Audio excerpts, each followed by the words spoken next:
スイーツを愛してる者が作る味だ。すごい泣いてる。大人なのに。大人でも泣いていいんだよ。私たちと同じだから。そうだね。Episode 19 of Pokemon Horizons, and honestly, it wants me to grab my nearest Pokemon and just hug it. Like, this was such a cute Pokemon episode. Unfortunately, I don't have an 𝐿𝐶𝐷𝐼. I do, you can't really see it above my head, but I do have a bunch of different Pokemon plushes kind of like all over the place. Like, if you see there is Chikorita back there, and I have a bunch of different ones all over the place. You know, the new Squishmallows, which are my favorite. But I don't have an 𝐿𝐶𝐷𝐼, so there's nothing I can really do about that. But what I will say, guys, is like, yo, this episode's cuteness level was off the charts. I thoroughly, like, I must have said aw, like, you know, you know, I must have said it like 5-6 times this episode.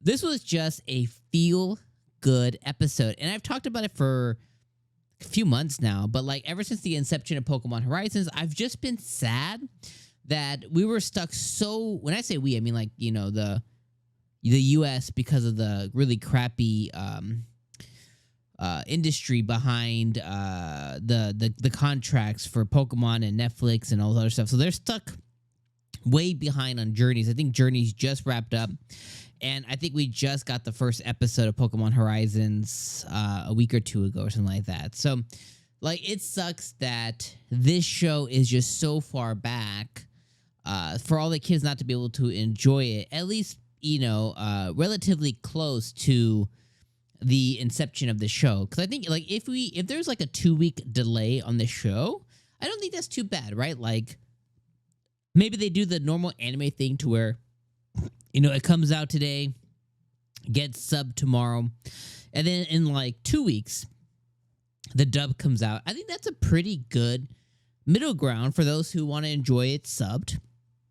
And then, you know, on Netflix or whatever streaming platform, you know, the Pokemon TV app or whatever, they have the dubbed version. I think that would be a pretty good middle ground. But essentially, we're 17 weeks behind over here, which really sucks because I really love to enjoy this episode with my kids. Like, again, I really feel like this was a really good, heartfelt episode. And I really felt it in all of my bones. And when I see episodes like this, it reminds me of all the times when I was a kid and I got emotional over episodes, you know, whether it was Bye Bye Butterfree, whether it was one of the Pokemon, you know, seemingly evolving, you know, when Charmander was doing its, you know, really hard battle and it finally evolved into Charmeleon, or, you know, when Charizard finally decided to listen to Ash for the first time. You know, when Ash had to do the Pokeflute for our boy Snorlax, like, the list goes on, you know, with emotional moments, you know, like when we said bye to Brock for the first time, when we said bye to Misty for the first time, you know, like, you have these emotional moments within the show. And this episode brought me back to when I had those feelings as a kid. And emotion's really funny as a kid because when you're a kid, you're super emotional. And a lot of times, especially if you're a little boy, you know, young boy, you know, for all the girls out there, this, you know, girls tend to be more in tune with their emotions. But as little boys, and, you know, I do this to my son too, you know, you raise them a little tougher. You know, you don't want them to be criers. You don't want them to not be in touch or not be, you know, non-emotional, but you don't want them to be, you know, overly emotional either. You want them to be somewhere in the middle ground to where, you know, they want them to be tough boys.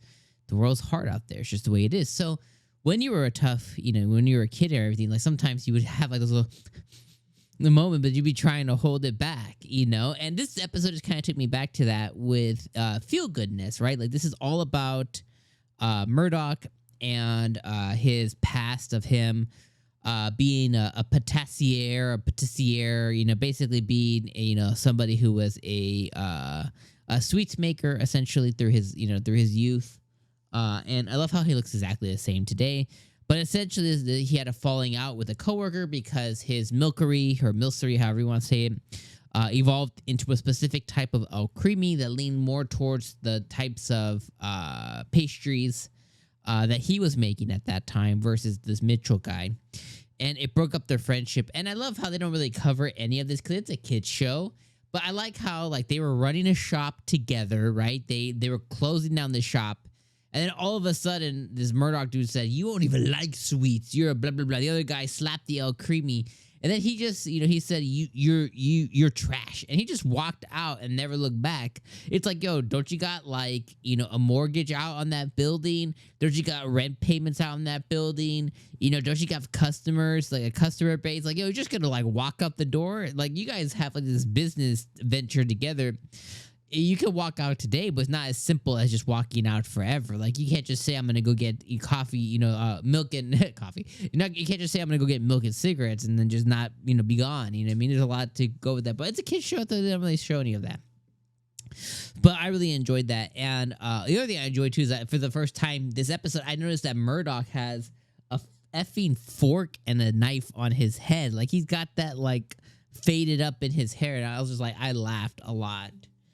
But the episodes feel good, all about him making up with this Mitchell guy, 𝐒𝐿𝐶 being the source to get them back together. Really, she didn't do nothing other than just kind of voice herself, which I think is a really important thing to say, because this has, the reason I really am attuned with this anime, and really the reason I really can't wait for my kids to watch it, is because like 𝐒𝐿𝐶 as a character, I already vomited how much I think she's awesome and literally the best. Like, she's the best.